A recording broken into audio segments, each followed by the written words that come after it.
We thank you all very much for coming. Please welcome Sue Rudnicki. Sue.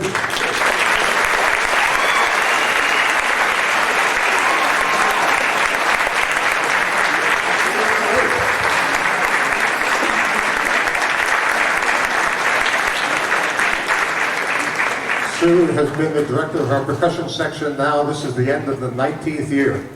Sue Rudnicki.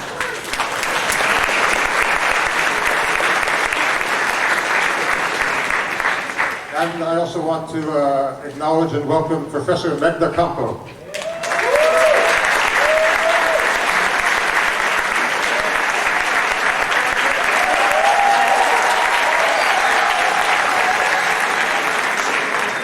Megna is the Arabic language teacher on campus and the Arabic language teacher for our chorus. So she's been doing this for 15 years, I think. Something like it. Megna Campo.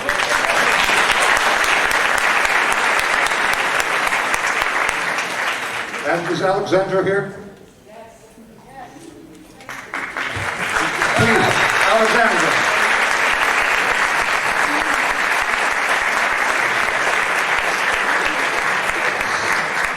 Sort of the third point of the triangle here. The director of our dance troupe, Alexandra King.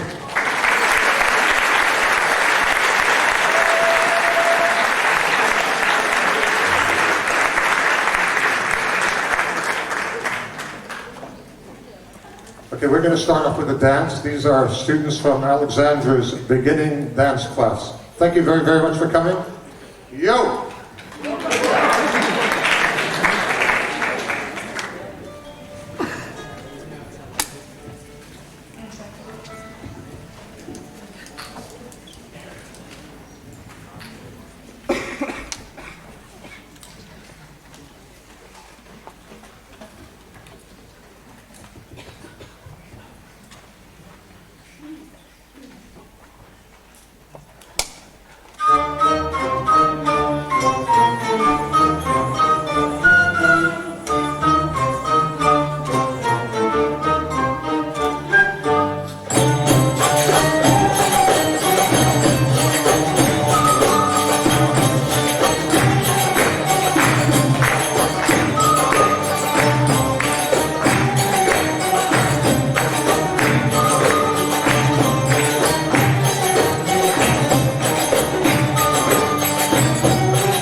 Okay, before we do this next song, I'd like to introduce a few more people. Vula Aldridge on the oud here. Vula.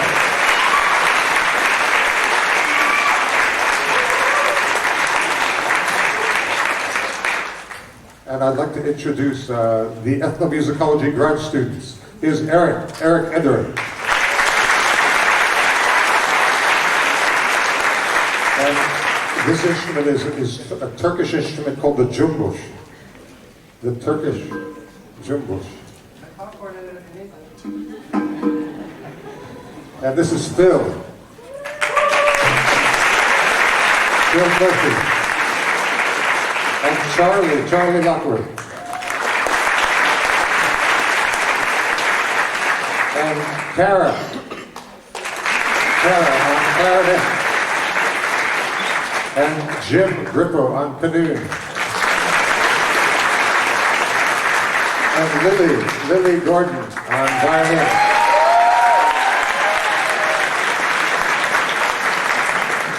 And from the Department of Religious Studies, Kristen.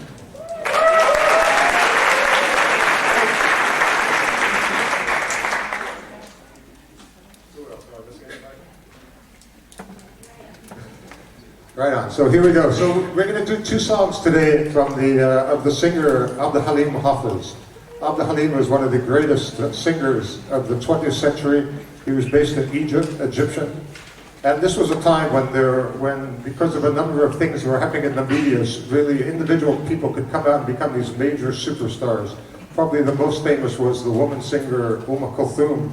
And probably right after her came Abd Halim Hafiz in terms of just super fame. Every person in the Arab world, even beyond Egypt, beyond the Eastern Arab world, from Morocco all the way up to Syria and Lebanon and through the Gulf region, everyone knew about Abd Halim. He was in 16 songs, and everyone followed his songs. He was the lead star in every song, in every film. And he sang in every film, sort of like a Frank Sinatra type of person. And so we want to do two songs, and we're just really absolutely thrilled to have Radka be the soloist of the first one. Please welcome Radka.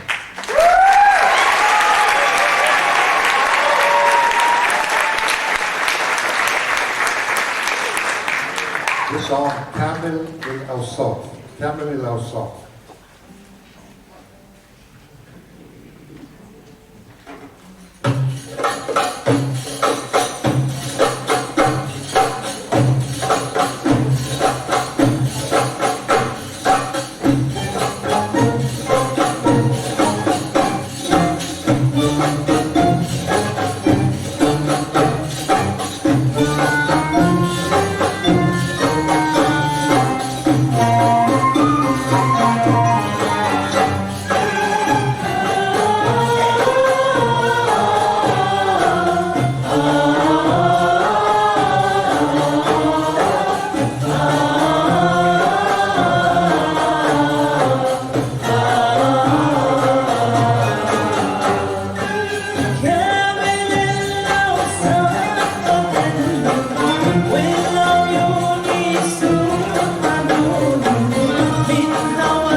Dubravka is actually from Bulgaria.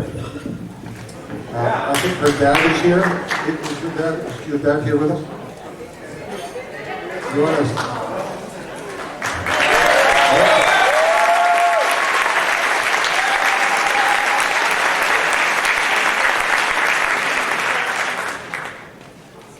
Thank you very much for coming. We were going to develop this whole false biography for her family. That Abd Halim Hafiz had a branch of his family that moved to Bulgaria, and that this was part of the family here. The other thing we were thinking of is Abd Halim, he's often just referred to as Halim, which is actually quite unusual because all the Abdul Wahab and all you really can't just use the second half, but in the case of Abd Halim, people just call him Halim. So the feminine version of this would be Halima. So there we go, Halima. Beautiful, beautiful, beautiful. So because of Vula, again, this is Vula here. Vula. Vula has over the years presented us with many songs from Greece and been the teacher in our chorus for the Greek language. She has taught Greek on campus as a lecturer. And her latest, the thing that she has done for us is put us together with the Greek Orthodox Church here, the Greek Orthodox Church of Santa Barbara.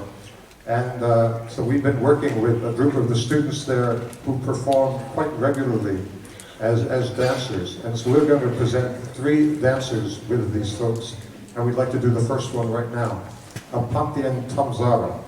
And again, we thank Gula for getting us together here.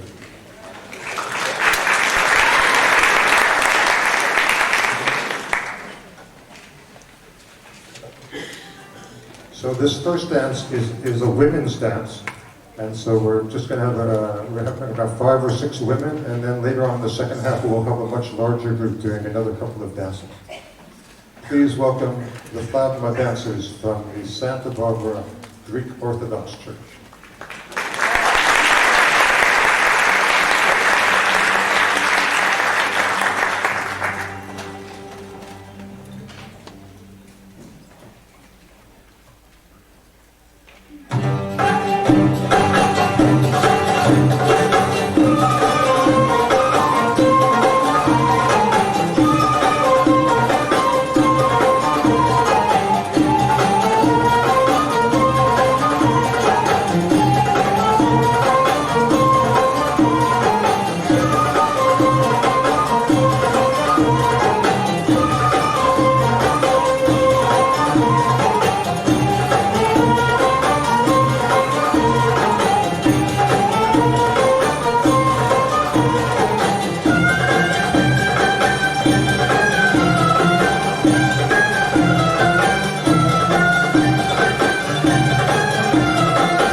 So we take quite seriously the idea of playing music from different parts of the Middle East.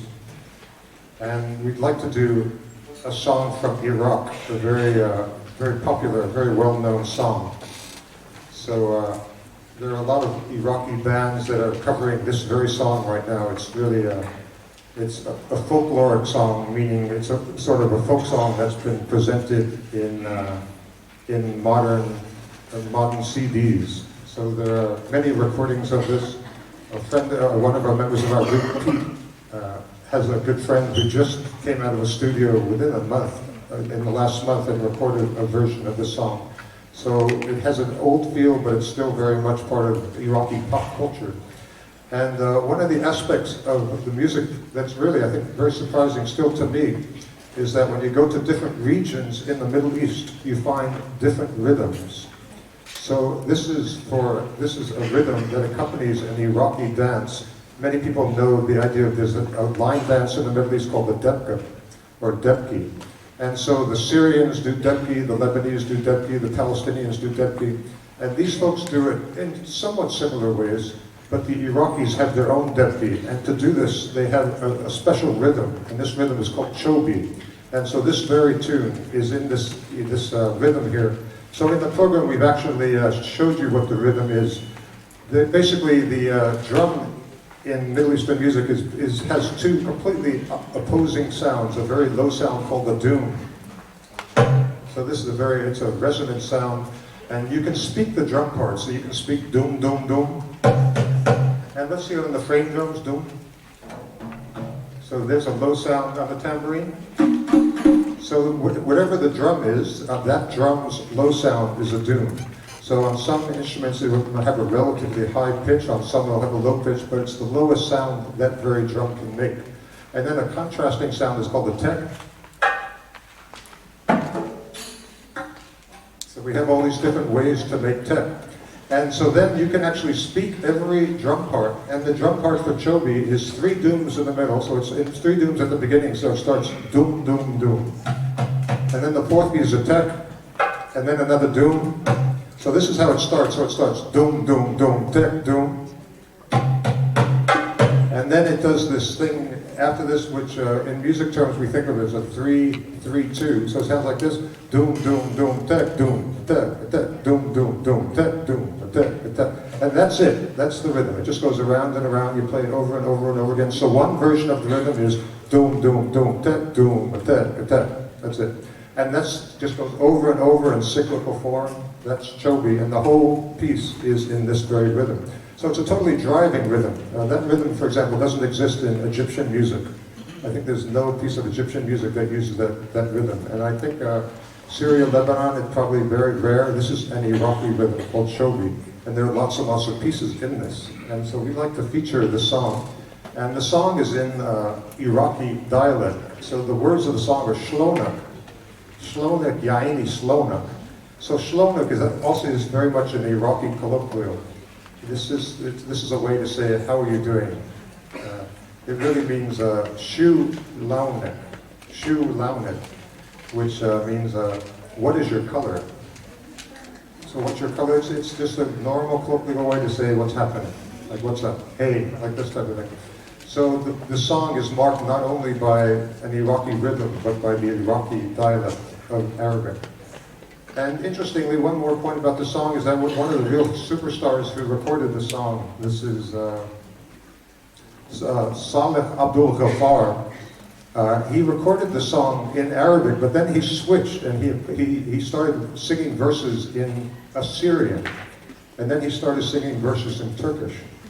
And so this member of our group, who is actually out of town right now, Pete, said, you know, hey, this is my people's language here, Assyrian. And so he taught our chorus the Assyrian verse. We actually learned the Arabic verses from Nasser Musa, who's a very renowned oud player in Los Angeles. And so you can get a sense of how communal these efforts are that go on in this group. Here in Nasser Musa down in LA taught us the Iraqi words, the Arabic words, and Pete has taught us the Assyrian words. So here we go with the song. We're going to, in the middle of the piece, we're going to bring back the drums. It is after that that we're going to sing the Assyrian words. So you'll know when the Assyrian words happen. They're after the drum break in the middle. Before that, they're all the Arabic words. Do you all realize, I hope you do, that we have a printed program with all of the words written out in Arabic, and in this case in Assyrian script, and then transliterated and translated. So these should be marked in your program as first half number 4. First half song text number 4. So we thank Nasser, we thank Pete, and we hope you enjoy the song, again, in the Iraqi song, in the Chobi rhythm, and in the Iraqi dialect, and also in the Assyrian language.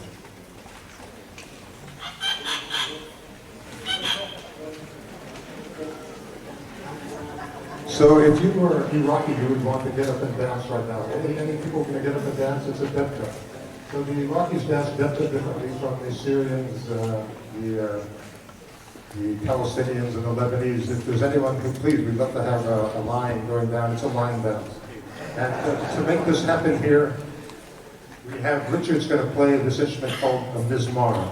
Please, let's applaud Richard as he tries to get this mizmar happening.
one of the main types of dances that people do.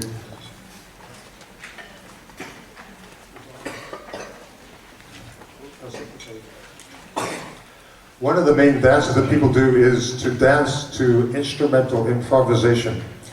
And one of the ways that the dancer, you can either just dance on a drone, where you have people, can you just show a drone here? How about a sea drone? So here's a drone, and someone can just improvise over the drone.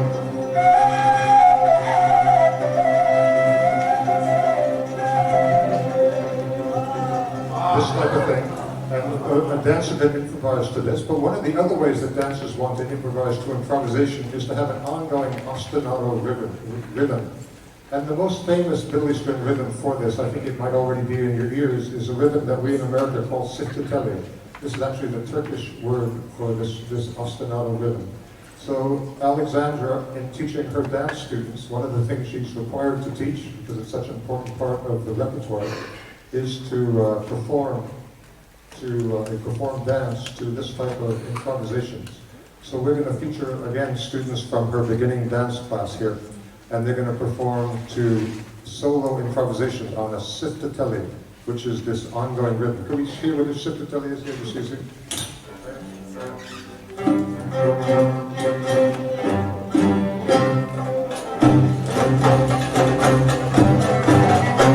So that was just two rounds of a siftiteli, right? So we're going to, the three of us are going to do this. I'm going to take the first one. Jim Grippo is going to take the second. And Lily's going to take the third. Please welcome dancers from Alexander's King's beginning dance class.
And our wonderful dancers.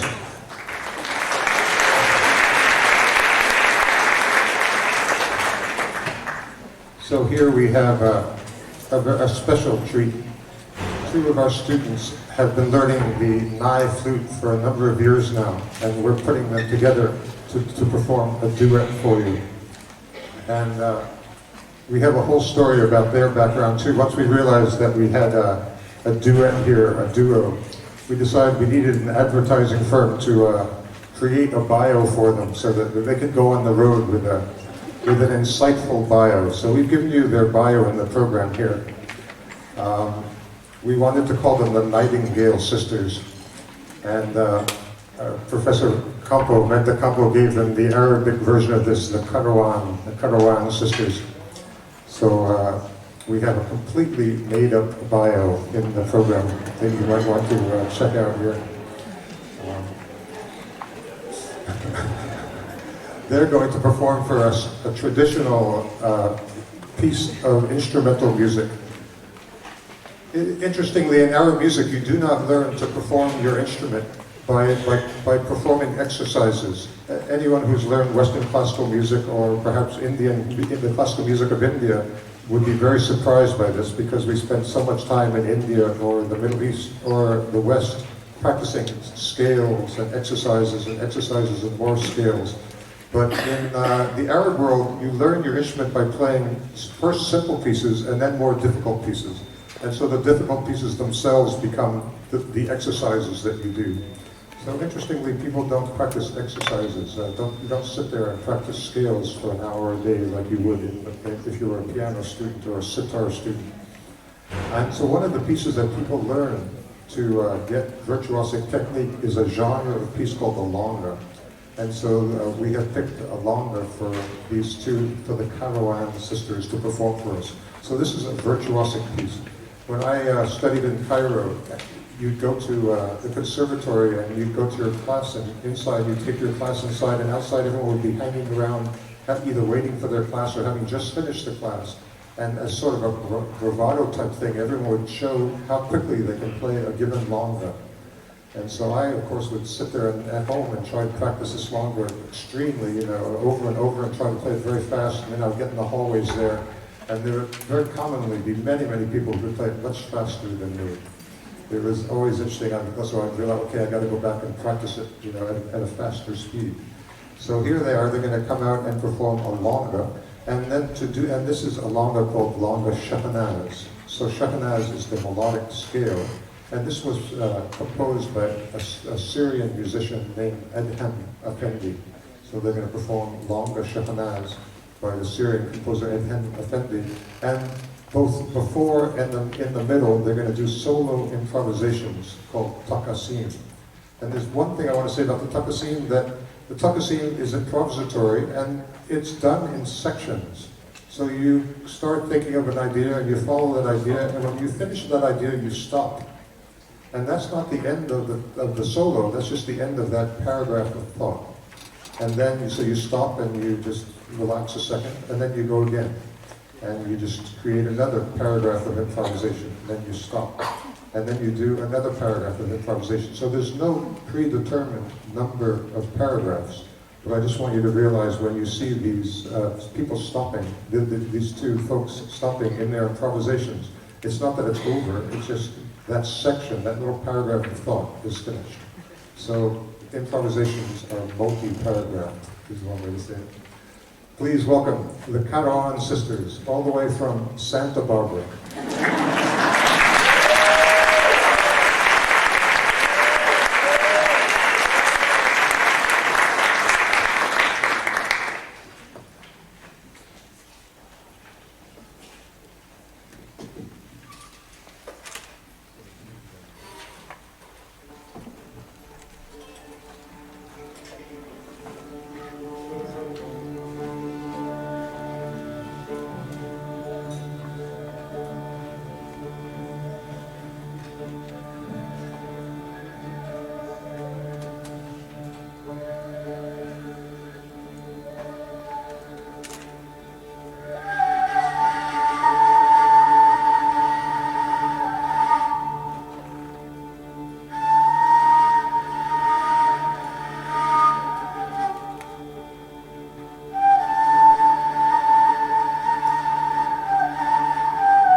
Beautiful, huh?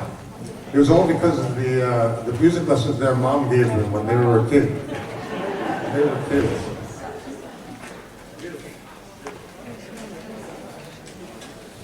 We'd like to do a second Abdul Halim song, and then a final dance.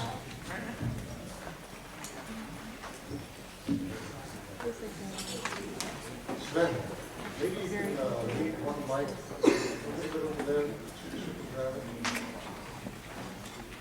Yeah, great. So we're going to do this. We're going to do this as a chorus piece.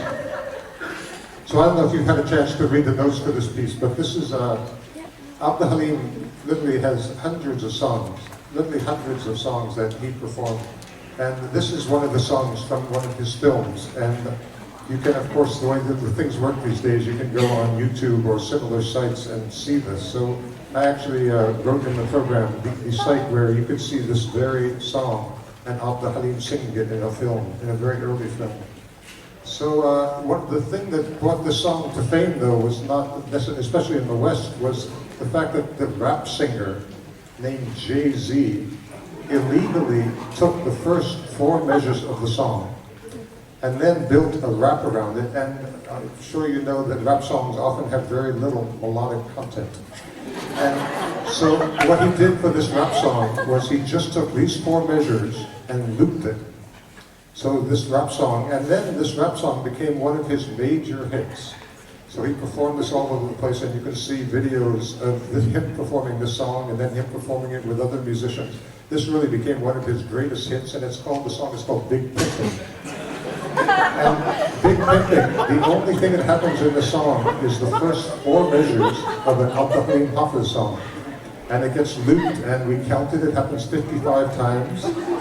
And so this is the Big Pimpin', the melodic version of it. And so, of course, interestingly, the composer is now late. He passed away, Bali Hamdi. And when a member of his family came to America and they heard the song, they said, wait a second, this is my father's. And so they started a court case. And I believe Jay-Z handed over many millions because of this. But this really interested us, and I felt like, just as a scholar, I wanted to see what this song was. And so we're going to perform a good part of the song, the first whole part. And then, because it also interested me, well, what was the rap song? So we looked around our group here, and we sort of volunteered Allegra to... so this is Allegra here. So we thank you very much for accepting this mission here. So we're going to sing the Abdul Halim song, the first part of it, and then we're going to ask Allegra to come out and just show you what Jay-Z has done with it.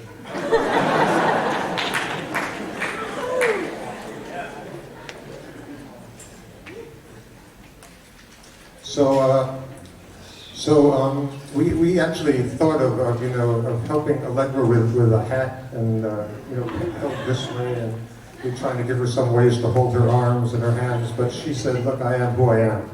So this is not trying to be Jay-Z's version, it's just trying to call it forth. And seriously, I think this is a very interesting moment as a scholar, just to see, where these things go.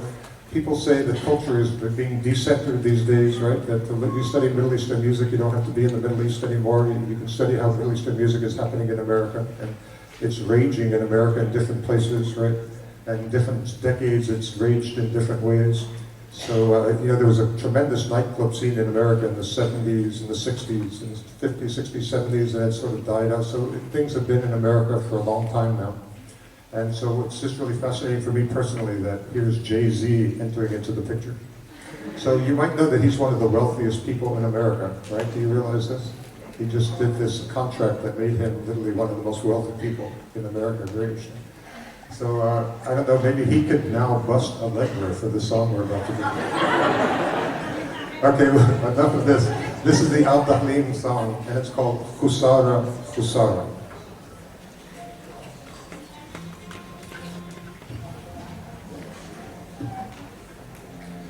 Our chorus in learning this has been helped by, we have a great singer in our department, Nicole. Nicole, are you here? And Nicole has helped our chorus. She's worked with our chorus recently. Can I get Nicole to stand up way in the back? Nicole. We want to thank Nicole very much for working with our chorus. We hope this is an ongoing project here. Thank you very much. Okay, Fusara.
Thank you.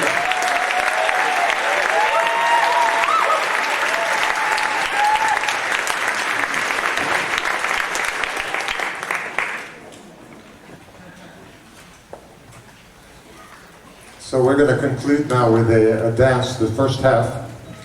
This is the idea that dancers have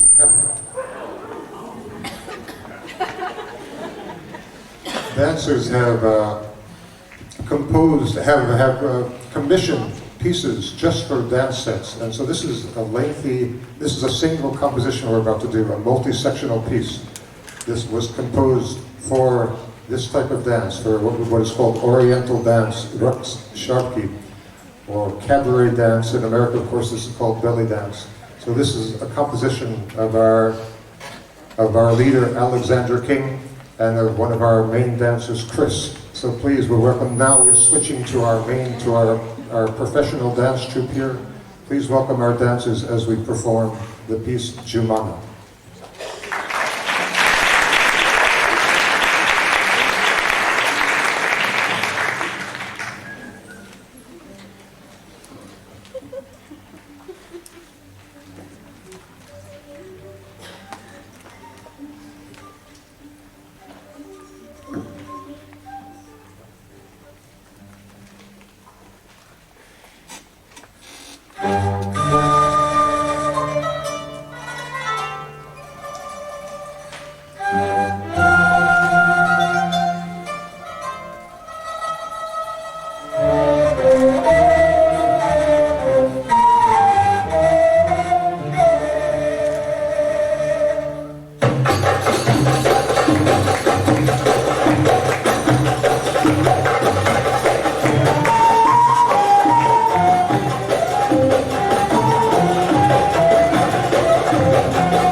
We're going to take an intermission here.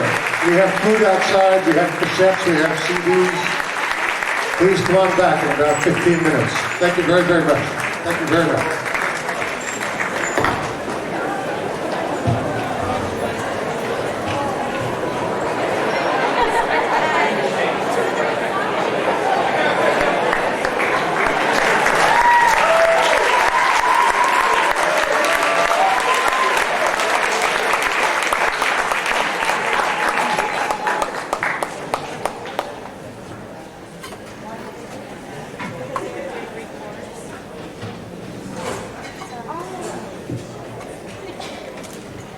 We thank you all for coming out. We thank you all for coming back.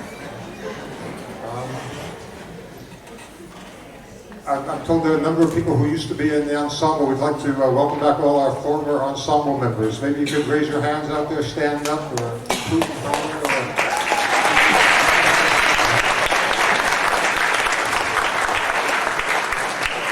yeah, we look forward to getting you back here on stage. I'd also like to welcome Maurice Mitri, a great friend and a great musician. Maurice, thank you for coming. Maurice is a great oud player and a great violinist. He's based in Los Angeles. He plays with Kansaman and other groups. Thank you very, very much for coming. So Alexandra King wants to make an announcement. Please welcome Alexandra. She's going to give us the second gift. This summer we have the first Middle East Festival in Santa Barbara. I think they use microphones in that hall.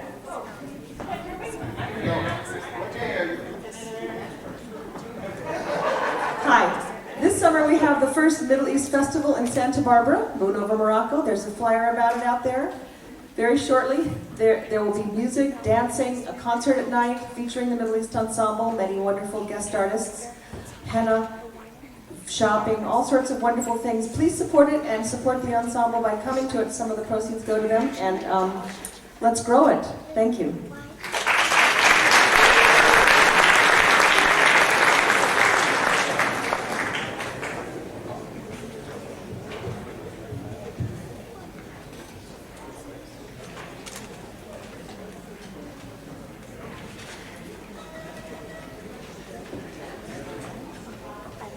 Okay, we're going to start with a dance here. This is a Turkish spoon dance. Please welcome our dancers. The Turkish spoon dance to the song Tel Hordu Beni.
Please welcome Dr. Andrea Frischman.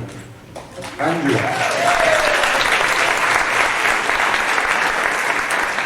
We are very happy to announce, but somewhat saddened by the fact that Andrea has just gotten a job in Chicago area. She's going to be a professor at Northwestern University. We hope to congratulate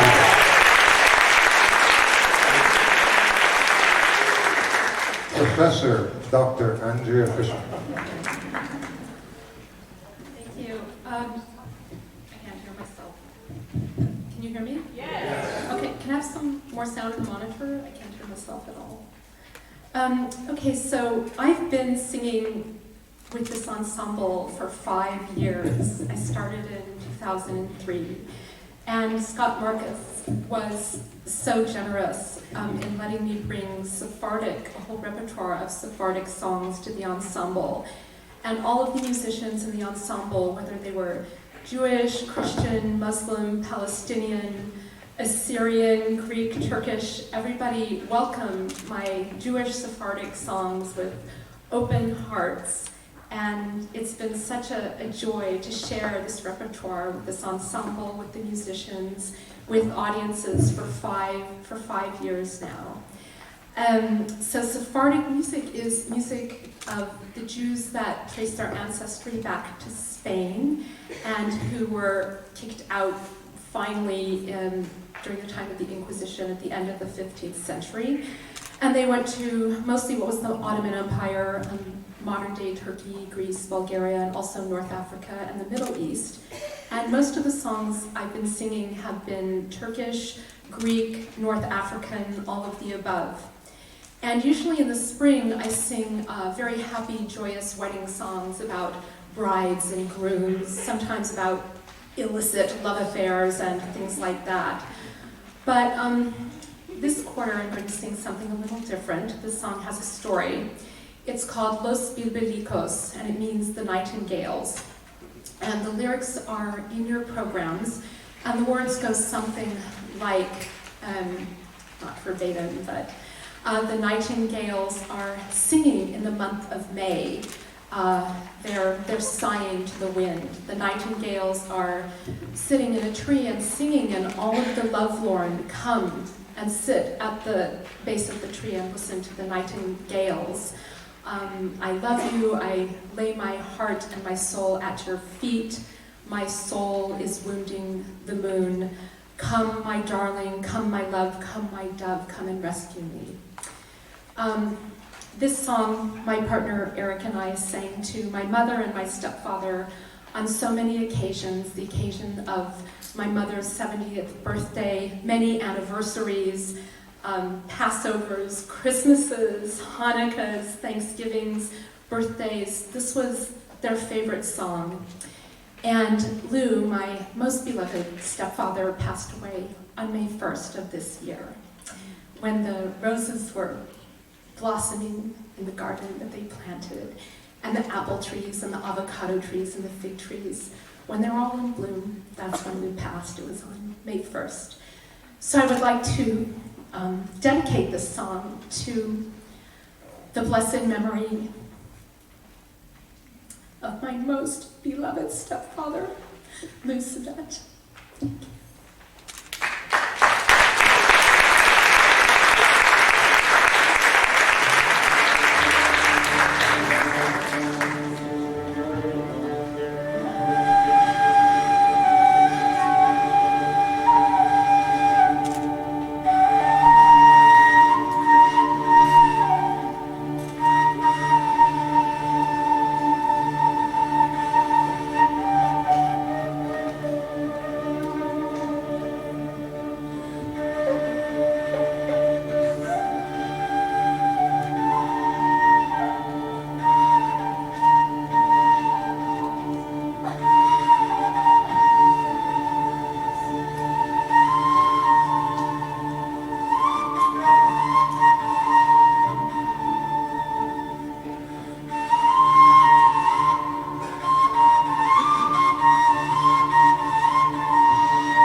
like to invite out again our dancers from the Greek Orthodox Church.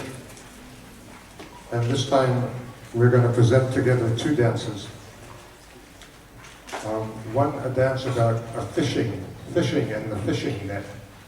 The dance is actually called the fishing net, trata.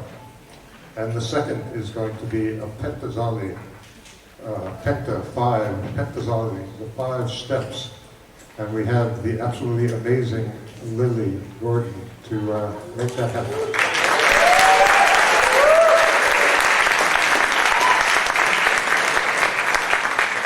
Maybe just as Lily's setting up, should take the time to mention that a number of folks in our ensemble, it being spring and the end of the academic year, are not going to be here next year, either because they're graduating or they're going off to do research.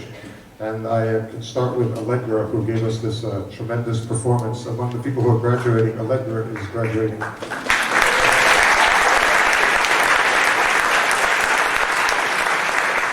And Radka, Halima, she is also graduating.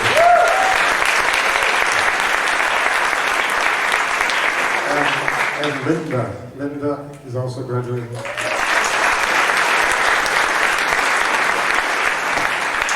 And along these lines, the fact that the Dr. Andrea is going to become a professor, I guess she is also, in a sense, graduating.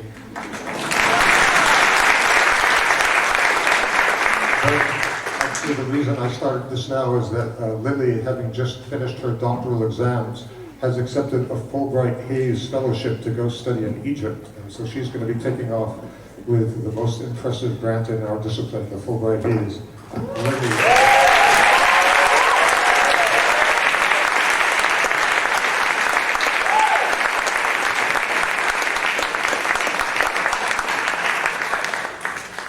She just this week passed her doctoral exam, so for those of you who might know that.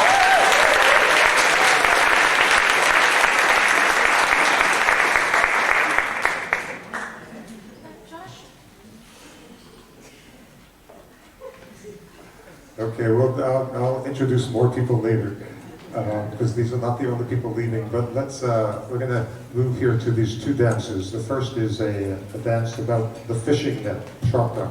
And we again thank Bula for teaching the chorus the words. We thank, I have not mentioned the leader of this troupe. The Thavma troupe is Helen, and we'll bring out Helen later. This is the teacher, the dance teacher of this group, and we thank her very, very much for working with us and with these dancers. So please welcome our dancers in 2 back-to-back dances here. Trata and then a pentazali.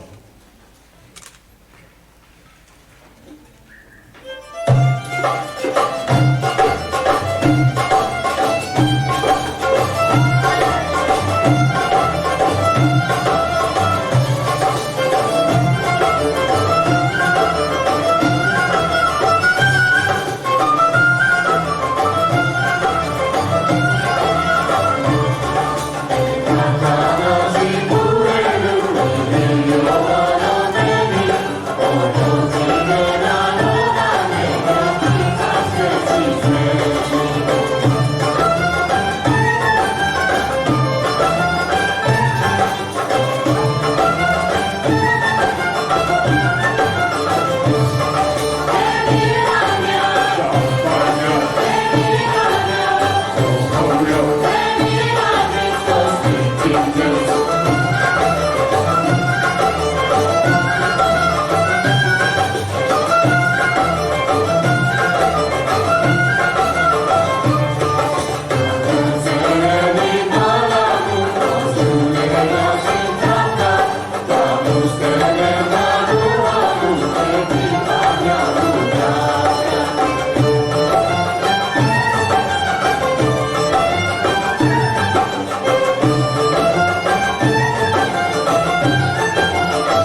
Beautiful, beautiful, beautiful.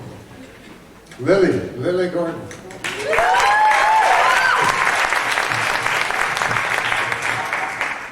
So we're setting up now to do two very special songs. And these are songs with a connection to the country Yemen.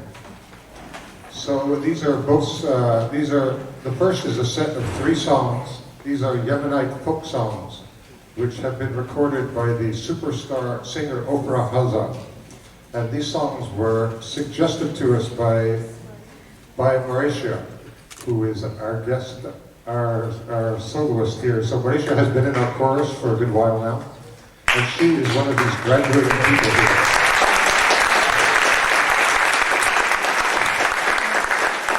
So this is a medley of songs, and I think the percussion instruments we have on the stage need a moment of introduction. In Yemen, amongst the Yemenite Jewish population, a tradition grew where there was a sense that people should not be using musical instruments. And so people would sing, and if they wanted percussion accompaniment, they would just use the platters that the women folk had in the kitchen. So they would bring out these platters, and this would be the only instrument, the only musical instrument, and it being, of course, a percussion instrument. This idea was shared throughout Yemen at different times. They were one of the rulers in Yemen in the beginning of the 20th century, actually by law, outlawed all musical instruments. And scholars who speak of this period, who write about this period, speak about musicians hiding their instruments and practicing in inside rooms, literally putting pillows in their windows so that the sounds of their music inside would not go outside. Police were given the power to just find any musical instrument stores and just trash the instruments. You could not walk on the streets with a musical instrument. So because of this, there were large parts of the population that actually did not have musical instruments. And so it was not only the Jewish population, but also the general population. And then in 1949, the Jews of Yemen were airlifted to Israel. And much of this tradition, including the song repertoire and the tradition of playing on metal plates, then became a part of a very multifold Israeli tradition. And Ofra Haza, whose parents were Yemenite, she recorded many, many songs. She was a pop star. She was a star in many, many realms. But one of the ways she continued to record was to record the traditional songs of Yemen. And in these recordings, she, in many, many instances, asked her musicians to just stop, and she featured these metal plates. So this is the reason for this. We thank Mauricia very, very much for introducing us to this repertoire. This was totally her choice. And we thank her for the opportunity to learn from this tradition. This is a great moment for us. Mauricia.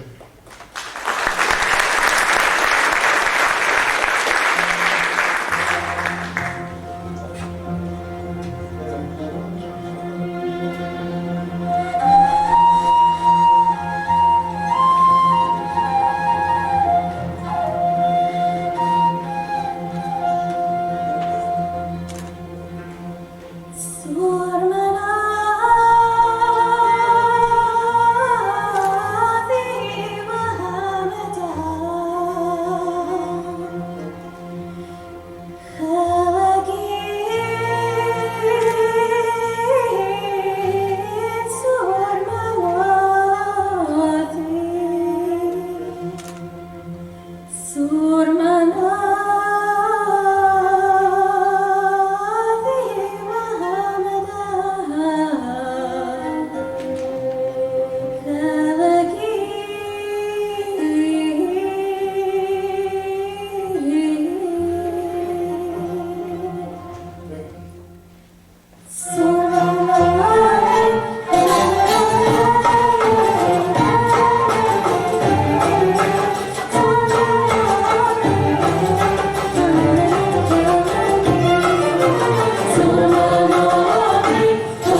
second song with the Yemenite connection.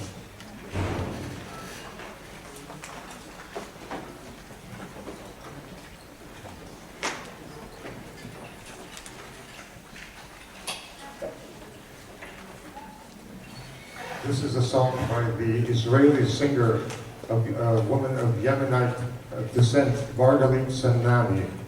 And we were given the song actually by a colleague of ours, a UC Berkeley professor, Ben Brenner. He suggested that we look at the song as an example of Mizrahi music. This is modern, popular Israeli music that comes from Middle Eastern traditions. So you might understand that much of present-day Israeli music is of European background, because so many Israelis are European. But then, of course, a substantial part of the population is of Middle Eastern background, and is from this community that this song comes, again, with a Yemenite background. So this is a small set of pieces with a Yemenite background. And this is yet another graduating senior here, Julie Honey. Please welcome Julie.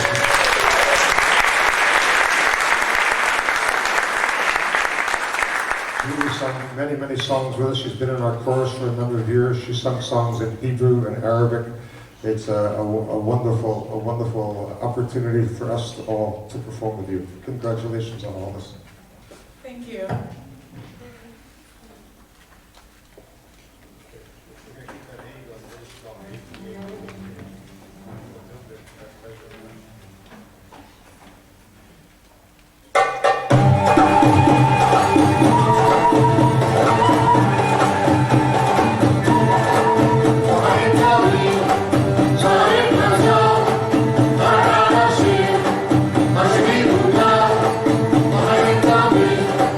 Sorry,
Just beautiful.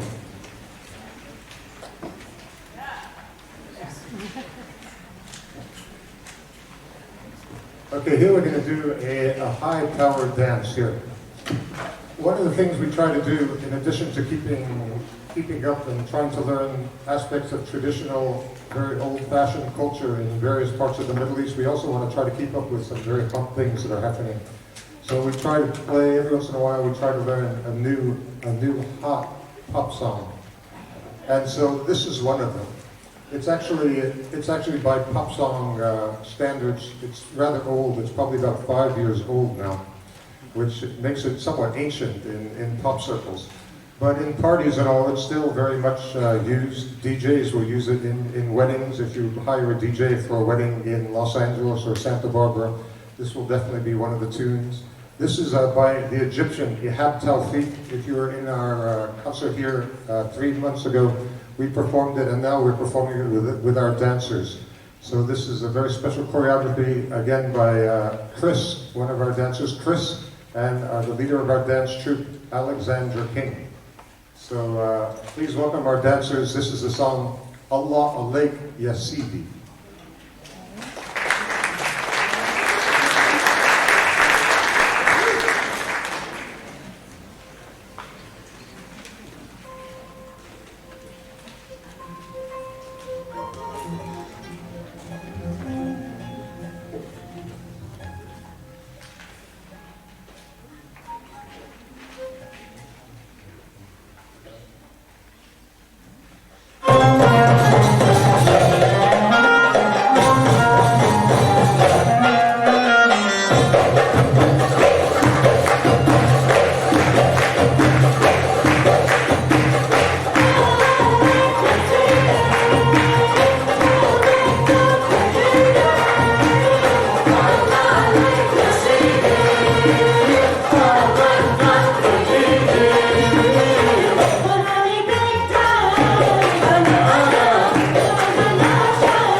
I'd like to introduce some more graduating people here. It's that time of year. So, Andrea, please. You want to stand up and say Andrea Harris. She has graduated with a BA in ethnomusicology. A BA in ethnomusicology. And more impressive than that, she's been accepted at grad school, one of the best grad schools in the country in ethnomusicology. This is the University of Chicago. So she's going out to Chicago.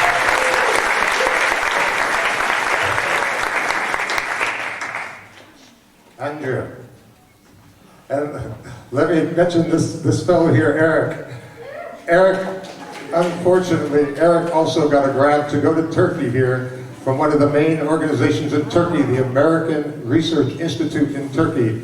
Eric is going off to study in Turkey. Eric Ederer.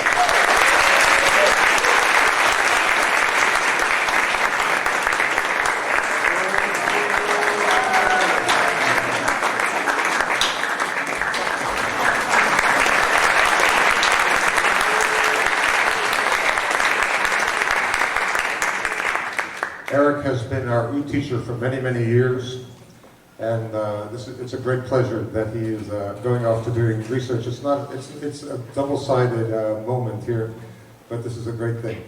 We hope you will put us all up when we come to visit you in Turkey.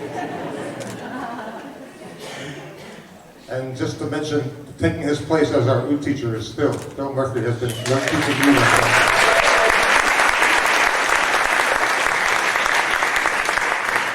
So we're going to ask Radka to come back, and this is a song that she has given to us, a Turkish song. Please welcome again, Radka.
said here, we're very lucky to have a guest dancer. But before I do bring out and introduce the guest dancer, I would just like to thank a number of people. Sue and Dana for working on our printed program. Sue and her husband Dana. I'd like to thank Nancy Capel for working on the program. Hours and hours working on the program. We'd like to thank Phoebe Mansour. Phoebe, are you here? Phoebe Mansour at Copyright Printing here in town for printing our program. We thank you very much. I'd like to thank all the people who help us with song text. So Eric has helped us with Turkish song text. Ihsan Saib has helped us with Turkish song text. Nasser Musa has helped us with Arabic song text. Vula with Greek song text. Basap with Turkish song text. Of course, Megda Kapil with Arabic song text. So we have a tremendous number of people who all make this happen. We'd like to thank our sound people today, Jim and Sven, our sound people.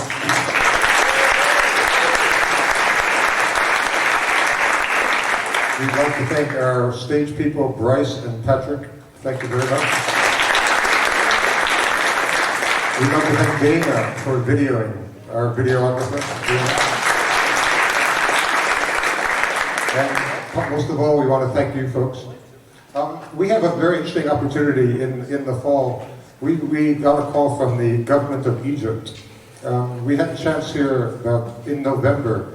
One of the ambassadors to Egypt, the ambassador from Egypt to America came and was on campus and we performed for him. And as a result of this, we got a call about 3 weeks ago inviting this group to go and perform in Egypt. And of course, for us, this is a tremendous opportunity. It comes with a little bit of a catch that the Egyptian government says, come and you will be guests of the government. They want us to play at the most prestigious performance hall in all of Egypt. This is at the Cairo Opera House and a number of other performance venues. So we're thoroughly thrilled by this. But the catch is that they will host us and pay for all expenses from the moment we land in Egypt. So we have to raise a tremendous amount of money. We've already raised about a fourth of the amount of money that we need. We've had some great luck already raising monies. If any of you might be interested in supporting us or knowing anyone, putting us in touch with people, we have to raise a good amount of money. At this point, this is really in the realm of a dream still, because there are a number of things that have to fall into place. But this might well happen. It is a serious invitation, and we're trying to see if we can all make it happen.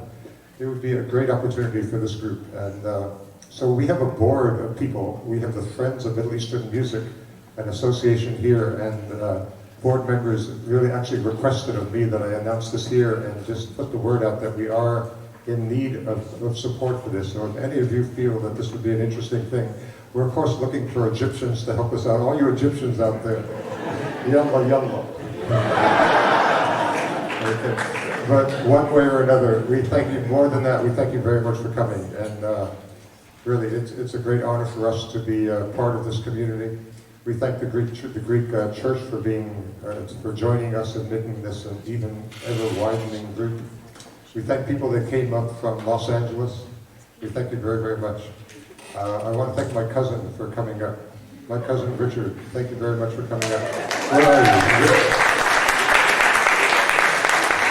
So, thank you all very much. I want to thank my family. Yo. I got two of my family members right here. My oldest son is Ziad. Ziad, come stand up. This is Ziad.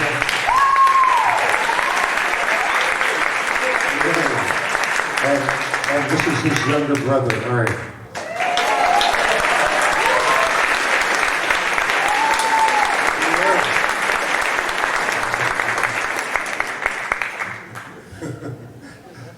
And they're insisting that I say this is their honorary sister.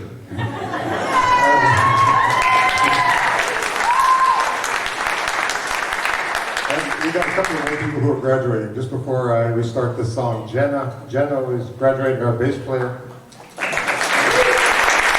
And Cecilia in our chorus.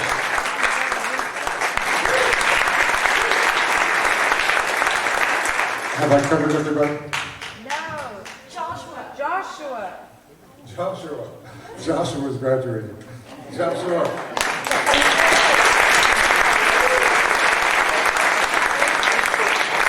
Okay, here we go. This is a great, great honor to have Sandra back. Sandra danced with us for 6 or 7 years here. She used to be right here from Santa Barbara. She was a member of our dance troupe, our professional dance troupe for many years. And then she had a wonderful opportunity to put herself up in San Luis. So she's created a whole scene up there. She dances in a number of groups. She just recently, 11 and a half months ago to be exact, became a mom. So she's a mom in addition to everything else. So we're absolutely thrilled to have her back to be the finale dancer here. Many of you will remember her when she comes out. Please welcome Sandra.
all for hanging so long with us. A wonderful evening for us. We'd like to go around, as we do always, thank our jumbos and oud players. And our clarinet players. And our canoon players. And our violinists. And cello. And bass, double bass. A fabulous chorus. And chorus over here, and chorus over here, and chorus over here. Our nine players. And our tambourine players. Our frame drummers. We thank Shirley Force for being our tambourine player in our chorus.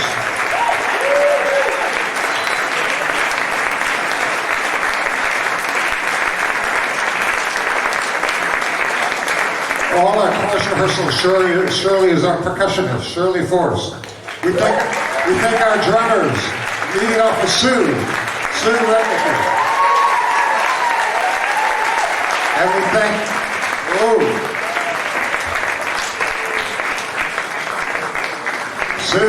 Sue. And we thank Ziad and Allegra for all those solos there.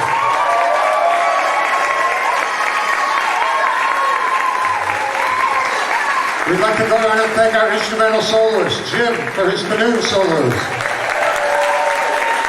Lily for all her violin solos, one after another. Lily for all her violin solos. And then I think there was another one, Lily for her other violin solo. And Lily for her other one too, that one also. We'd like to thank Richard for his Bismarck solos. And his Nye solos, Bismarck and Nye. Sue for all her drum solos. We'd like to thank all of our solo singers, Mauricia for her solo. We'd like to thank Julie for her solo. Julie. We'd like to thank the doctor, the professor, the doctor, Andrea Fishman. We'd like to thank Radka for all her solos. Turkish and Arabic, beautiful. We'd like to bring out our dancers, our Zena dancers.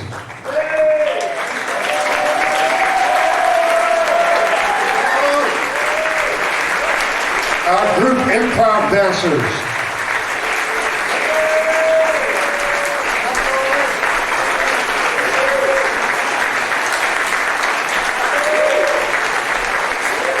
We'd like to thank our tremendous ensemble dancers.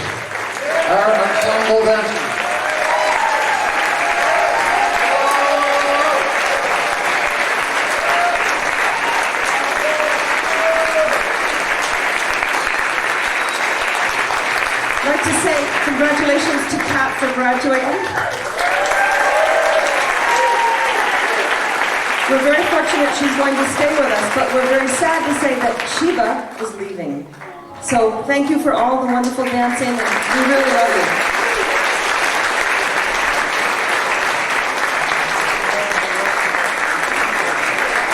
We thank Chris for her choreographies. Chris.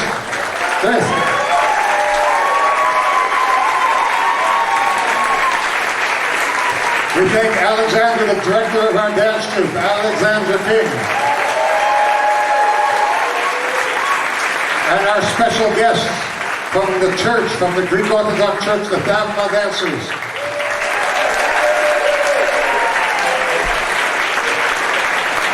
Come while you're up here. Are you here?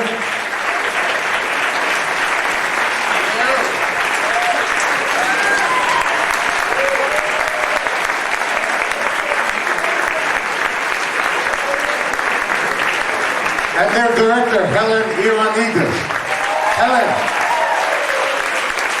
Helen, we thank you so much. That was wonderful. And finally, our final dancer, Sandra. Please welcome Sandra.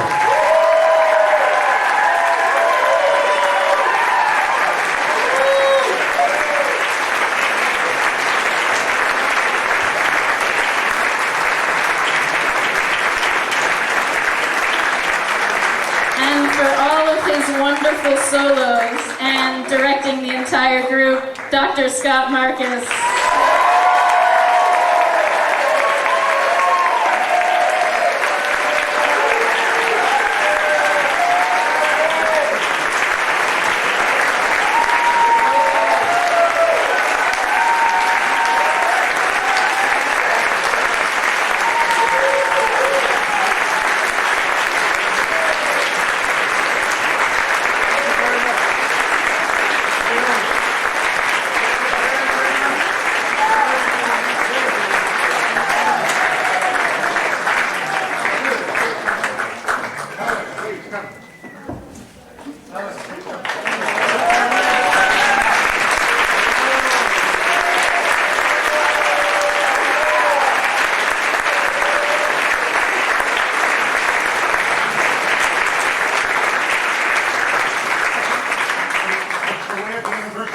They've already given us our dates for next year, so please look in the program. We put the dates.